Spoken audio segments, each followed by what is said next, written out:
Does the thought of presenting to senior leadership keep you up at night?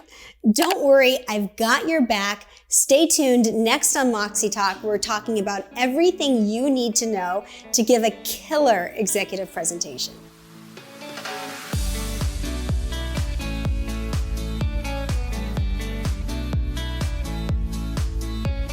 Hey everyone, I'm Fia Fasbinder and welcome to Moxie Talk, where we help you find your voice, share your message, and lead with confidence.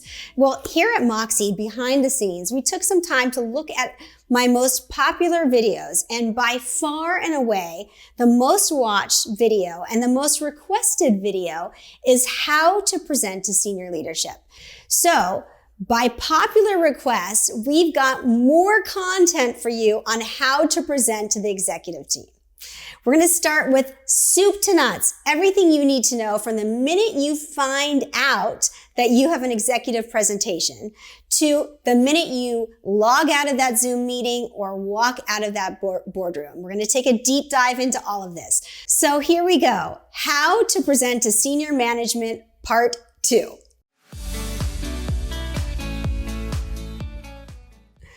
Let's take a deeper dive into everything you need to know. And we're going to start with audience analysis. This is a really important step that you need to take before you start preparing for your executive presentation. Who is attending this briefing? How do you know about these people? Do you know their style? Are they aggressive? Are they going to interrupt you? Do they give you time to speak? What is their role in the company? How are they related to your role in the company? Having a really good understanding of the executives that will be in that room and their style and how they have behaved in past executive meetings will make sure that you prepare an executive briefing that will resonate with this particular audience. I love to say that a one-size-fits-all presentation is like a one-size-fits-all suit. Fits no one well. So let's make sure that you give an executive presentation that fits with this particular group of executives. So what are some other questions that you should be asking yourself for audience analysis? Here's a couple that I always work with my clients and have them ask themselves before they start preparing their topic. What does the executive team expect you to present on? What were you asked to present on? Have they heard a presentation about their topic before? What do they already know about the topic so you don't repeat yourself and you can make sure you're presenting a different angle? And my personal favorite, what keeps them up at night? These questions will really help you narrow focus on the talking points in your presentation.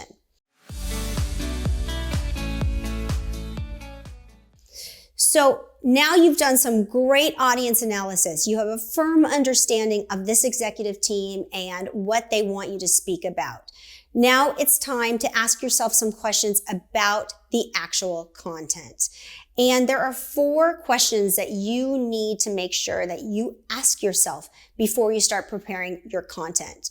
And those questions are, what do you want the executive team to feel when the presentation is over? What do you want them to know when the presentation is over? What do you want them to do when the presentation is over? And what do you want them to remember or take away when the presentation is over? These questions should absolutely guide your preparation of the content. On this note, if you're interested in a deep dive on how to prepare content, check out my video on how to craft a persuasive presentation. I'm giving you a really high level now because we have a lot to cover on executive presentations, but that video will definitely give you a deep dive into all things crafting your content.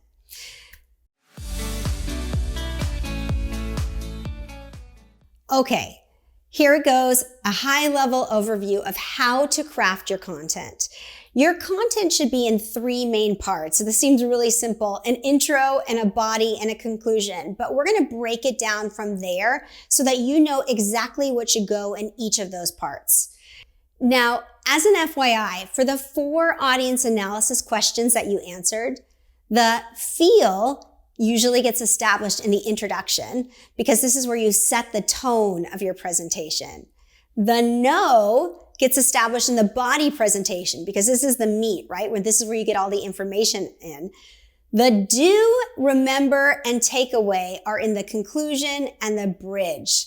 So those questions you asked yourself definitely have an order that they go in your presentation.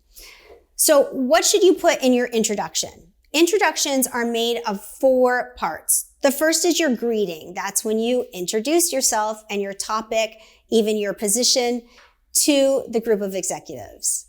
The second part, this is the most often overlooked part, maybe not done because people don't know how to do it or they feel really nervous to do it, and that is the hook. You must have a hook. Think about it this way. These executives see presentation after presentation after presentation. If you can do something or say something that's different from all the other presentations that were given that will make them lean in and listen more, this is a great way to make yourself stand out from all the other presenters. Think about a question you could ask or a quote you could say or something that they could do that's unexpected. Make sure you have a hook. In fact, the studies show that simply by hooking your audience, they will pay attention for 50% longer. Hooks are a crucial step to any great presentation. So you've introduced yourself. You've done something quickly to hook your audience. Now you need to give them what we call the call to adventure, which really is just a fancy word for agenda. Let your audience know what you will be covering in the presentation. There's a famous quote that in a presentation, you tell the audience what you're going to talk about, you talk about it, and then you tell them what you talked about. So it's not that simple, but definitely make sure that you tell them what you're going to talk about. Now moving on to the body of your presentation, or the what I want my audience to know part of your presentation. I like to think about organizing your body into 3 main categories. You could even think about these as stepstones. You're literally taking these executives' hands and walking them on a journey, right? From what they thought about your presentation before you started to where they're going to end. Now, the 3 different categories, or stepstones, if you will, are really crucial to make sure you're not just giving them information. You're not just showing up and throwing up. You're not just blindly throwing information at this group, that you've really thought about the logic and the flow and the steps to organizing your body. So here are some ideas for how to organize the body of your presentation. You can use the what, why, how method. You can use the what, so what, now what method. You can use the problem, solution, benefit method, or the problem, past solutions that haven't been effective, and your solution method. In fact, there's a ton more of these methods if you check out my video on crafting a presentation, but those are a few of the most popular that I work with clients. And making sure that you organize the body into those 3 categories. This is a methodology to make sure that you create a persuasive presentation, which all presentations, by the way, should be persuasive, especially to the executive team. They're looking to you to teach them, to tell them, to suggest to them. So last but not least, your conclusion.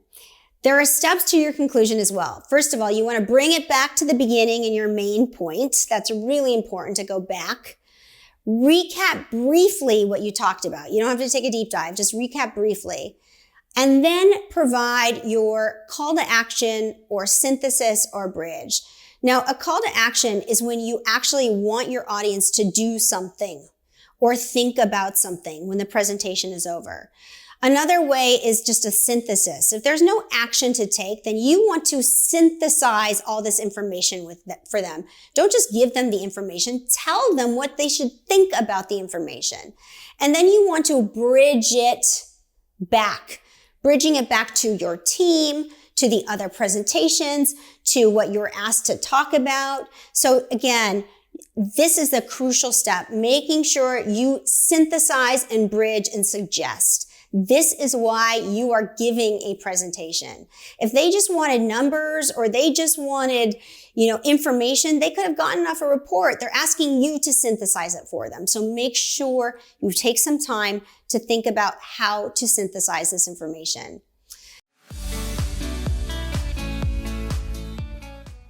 Another crucial step is to stay high level. Do not get stuck in the weeds. Stay on time and remember that these executives are so busy. They have so many presentations to hear. They have so many other things to do. You need to give it high level to them, just what they need to know, and make sure you synthesize it for them. Let me give you an example. If you are presenting data or numbers to the executive team, tell them what the data shows. What is the story behind the data?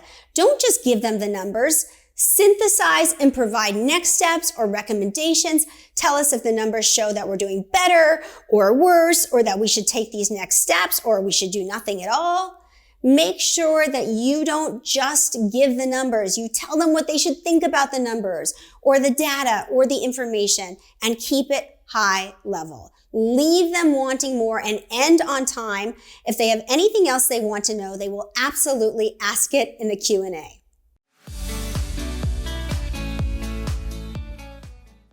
Next, let's talk a little bit about your slides. First of all, there is a difference between the slides that you could send before or after your presentation and the slides that you actually use for your presentation. The slides you send before or after can have a ton more data. It's really a report. They're meant to read it. But the slides that you use when you present should have a whole lot less on the slide. Remember, bullets kill presentation. So don't just riddle your slides with bullets and then read them to the executive team. Again, you want to synthesize it for them. And a presentation to an executive team is really a golden opportunity to get in front of them. The human brain cannot read and listen at the same time, and you absolutely want them listening to you. So make sure that the slides you send ahead of time or before time have all the information, and then really pare down the slides that you use when you present. If you're thinking, well, how am I going to know what to say if I don't have it all on my slide? The key is to rehearse, but what you want to do is make sure you have just a few talking points, a very simple graph, and then you expand on those points. You say a ton more than's on your slide. At TED, we have a hard and fast rule, only 6 words per slide. I know these are not TED Talks, they're executive briefings, but think less is more. You want them listening to you, not reading, especially if your executive briefing is remote. You might consider toggling between just presenting without any slides and sharing your screen with the slides, because if you share your screen the entire time, you are this tiny square about this big. You are not the star of the show.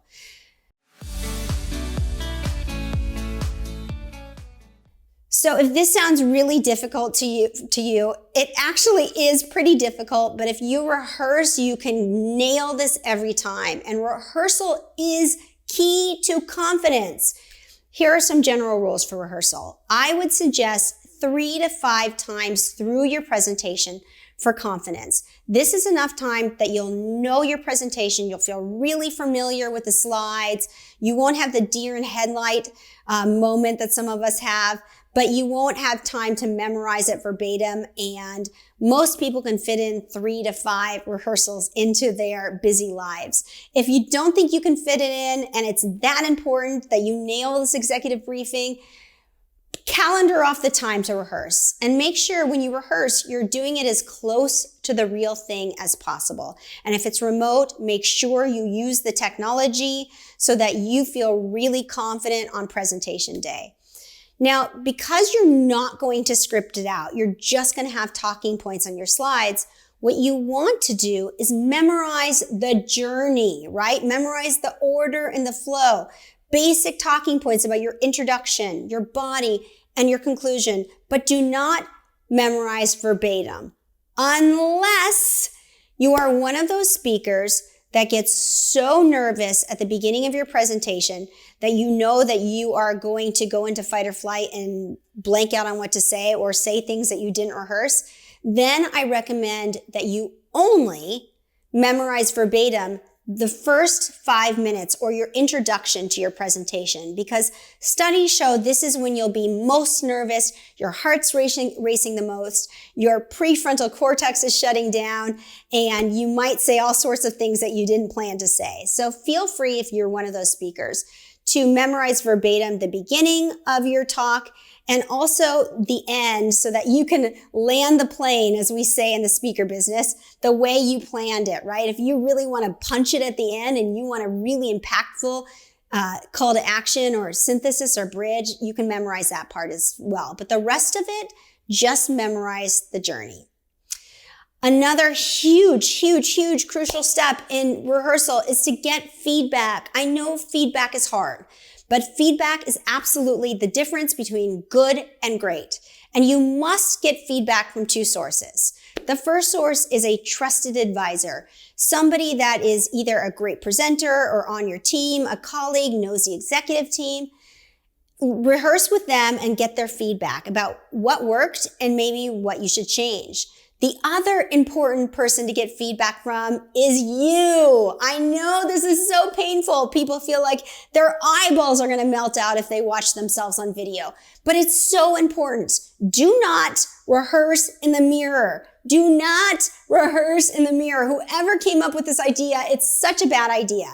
Instead, record yourself on your phone or start a video like a Zoom call and then watch it back. Even if it's difficult, it is so much more accurate idea of how you're presenting. Otherwise, you just know how you feel when you present. You have no idea if that's accurate. So recording yourself and watching it back is like the most accurate rear view mirror we have as presenters.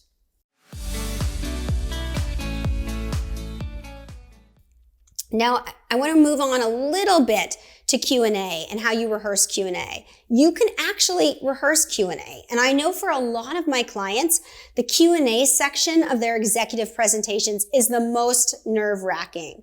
So here's what you do. Once you've done your audience analysis, I bet that you could come up with possibly be asked even the difficult ones, even if you know that there's an executive that asks certain kinds of questions, write those down, write down the questions you hope you don't get asked, and then role play and rehearse your answers. Now, you might not have the exact answers to the exact questions that they came up with, but I guarantee rehearsing these questions and their answers will get you closer to having confident, poised, professional answers. If Q&A is a huge part of your presentation and you're feeling like you need a lot more help on Q&A, feel free to check out the video I did on media training and media appearances. Although it's really about media appearances, an interview is an interview. So there's a lot of great information in there about, how to deflect negative questions or how to get back on track to the main point. So I would highly suggest you watch that video. Take a deep dive into it if it's important to you. Even if you're not making a media appearance, this video will help you with high stakes interviews. And let's face it, presenting to the senior leadership team can be extremely high stakes.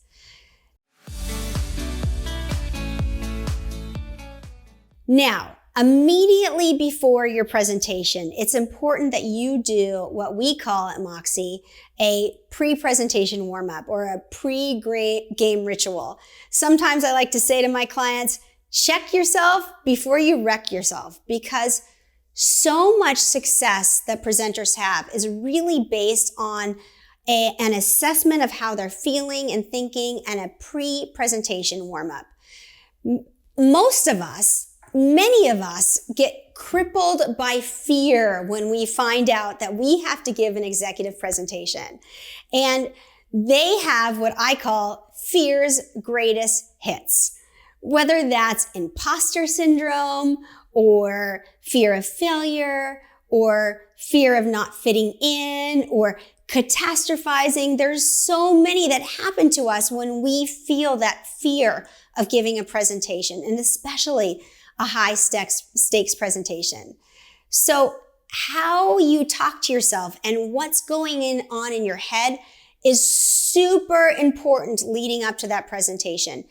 Those voices playing in your head, fear's voice that's playing in your head, is what we call a negativity bias. And your negativity bias is an ancient response, and it's a survival mechanism. And it basically means that negative experiences and negative thoughts are 10 times more powerful than positive thoughts. Because back in our caveman days, if there was a rustle in the bush, it was a really good idea to think something super negative and catastrophize that this might be a saber-toothed tiger. It would not be a good idea to say, it might be a tiger, I'll just breathe through it. So negativity bias is real, and it is one of those things that's hardwired into our DNA, but it is possible to overcome it. So when you hear that negative voice in your head leading up to this presentation, switch it. Give yourself something positive to say, a script, a coaching script maybe, something you would like a coach to say to you in those moments, or a mantra you can repeat to yourself that will make you feel more confident and switch your thoughts from negative to positive. And you must say this out loud. There was a recent study done out of Georgetown University that saying thoughts out loud are 4 to 6 times more powerful than saying it just in your head. And we know that negative thoughts are 10 times more positive than, more powerful than negative thoughts. So this means if you find out you have this executive briefing and you say something like, I'm going to bomb, or I can't believe I'm dreading this, or something like that, or I hope it doesn't go like last time. You are 40 to 60 times more likely to have that bad outcome if you say it aloud. So rewire your brain. Next time you're feeling like you're going to go down a negative rabbit hole, say that coaching script or that positive mantra to yourself, right? First step of any pre-presentation warm-up. Actually, you should start doing this the minute you find out you have the presentation. Another good idea along the same lines of rewiring our brains and creating new neural pathways is visualizing your success. Now, studies on visualization have shown that they are the most powerful tool for performance anxiety, even more powerful than beta blockers and all these other kind of things we take. This is why athletes and performers use visualization so much, because our brain doesn't know the difference between visualizing something and actually doing it. So in your pre-presentation warm-up, if you close your eyes quickly and visualize yourself nailing that presentation, be as specific as you can. What are you wearing? What do you see? Look in the audience. Who do you see in the audience? What is their facial expressions? Hear your voice. Make it so that you nail this presentation. I'm telling you right now, your brain doesn't know the difference. It thinks you actually nailed the presentation. So it creates a new neural pathway, which means next time you start to think about the presentation, instead of having a negative thought like, I'm going to bomb this, your brain can travel that positive neural pathway and say, I did this successfully before, I can do it again. Last but not least, in your pre-presentation warm-up, and possibly the most powerful tool in your speaker toolbox, is breathing. I'm not going to take a deep dive into breathing today because I've done so many videos on breathing, and you can absolutely check one out if you don't watch my other videos and you don't know how to breathe correctly yet. I highly recommend that you check out a video on diaphragmatic breathing. Diaphragmatic breathing is one of those techniques that will absolutely help you overcome speaking anxiety. When you breathe correctly, you will learn to calm and focus yourself from the moment you found out you had that presentation to the moment before you go on, and then through the presentation as well. And your pre-presentation warm-up should absolutely include this. So it is 10 minutes before your presentation. You've found a quiet place to stand. There are 4 components that you need in this pre-presentation warm-up. Breath work, which we just talked about. body work, which we'll talk about in a second, and a little bit of voice and speech work again. So I know I've mentioned a lot of other videos I've done, but there's a lot of ground to cover with executive presentations. So if you are interested in learning a little bit more about the pre-presentation warm-up I do with my TED speakers backstage, check out my video on that. Learn how to breathe, learn how to do a really great pre-presentation warm-up, and set yourself up for success. You would expect athletes and performers to prepare, right? Prepare before a high-stakes event. But for some reason, as presenters, we throw ourselves into these executive presentations with no thought, no warm-up, and then we wonder why it didn't go as expected. So take the time to really prepare and really warm up for this presentation so you are at your very best. This takes us up to the actual presentation. Remain confident. Remember, you control the presentation. If you're derailed by an executive that's aggressive or interrupts you, I would suggest that you plan an answer to politely get back on track, especially if you know that this is a common theme among some of the executives, right?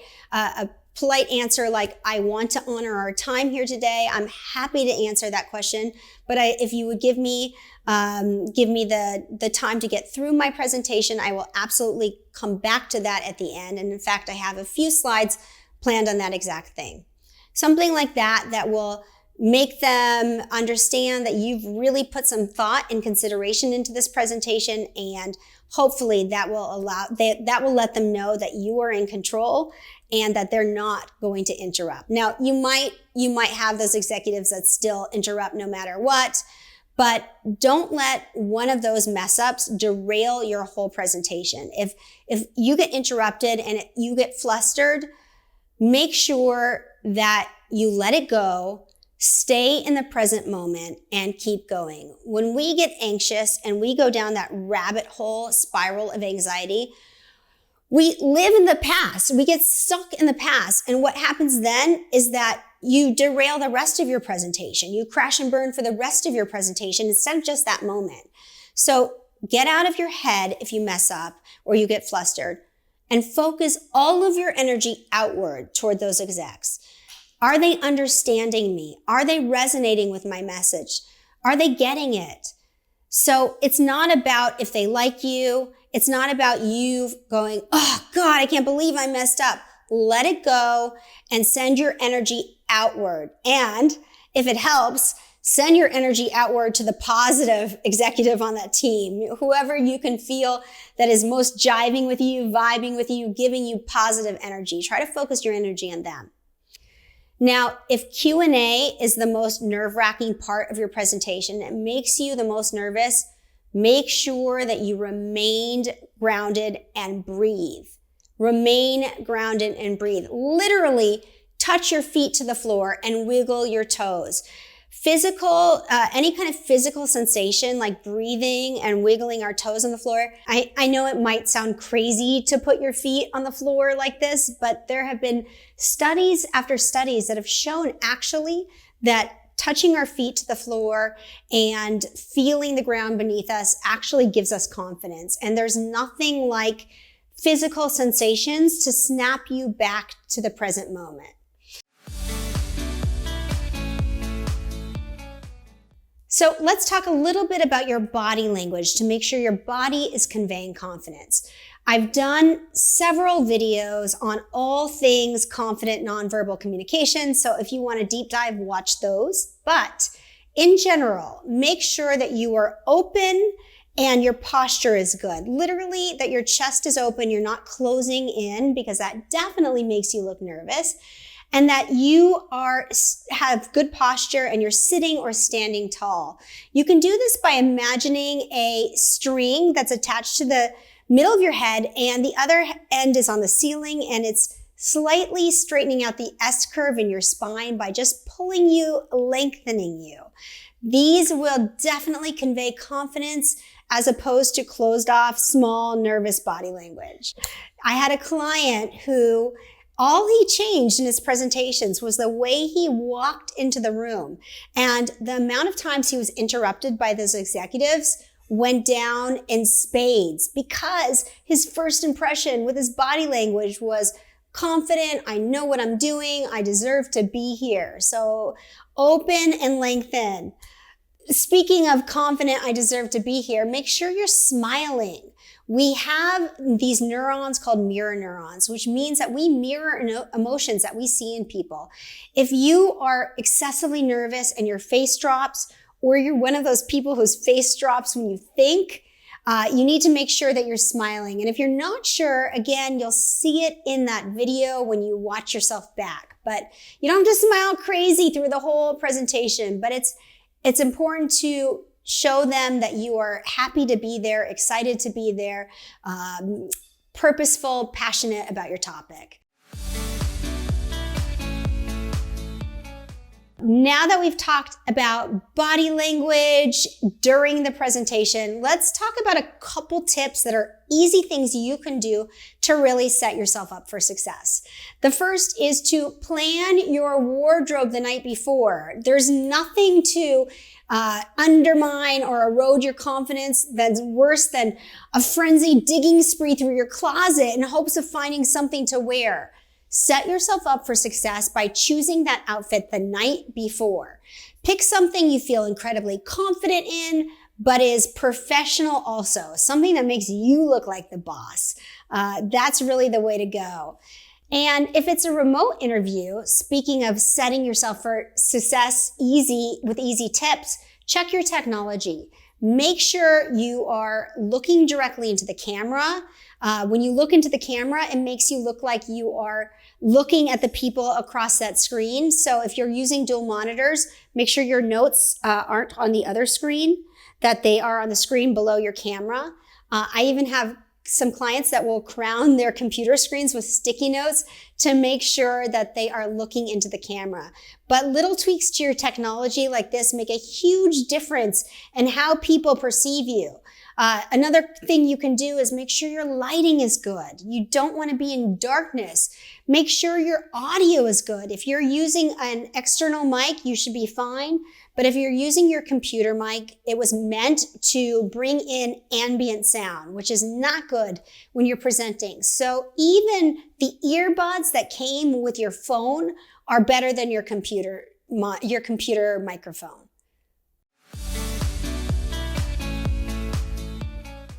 As a recap of everything we spoke about in how to present to the executive team, soup to nuts, we started with audience analysis, making sure you do the audience analysis of who's going to be at that executive meeting. Then we moved on to how to craft your content. Then we moved on to how to rehearse, even the Q&A and some tips on how to do Q&A. Then moving on to pre-presentation warm-ups, which are key to confidence.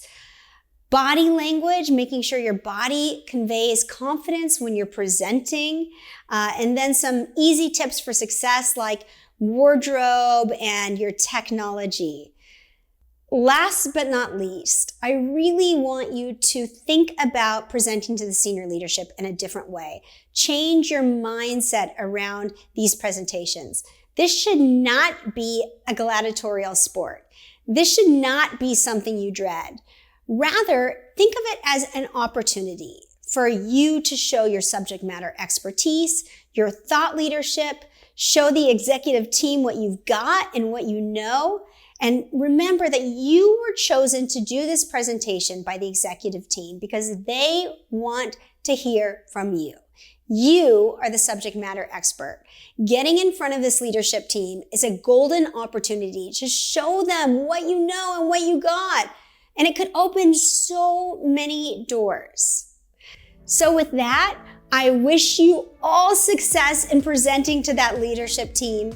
If this video was valuable, make sure you like it, share it with a friend, and subscribe to our channel to see so many more videos like this. And if you want to learn more about Moxie Institute, check out our website, moxieinstitute.com, and I will see you next week.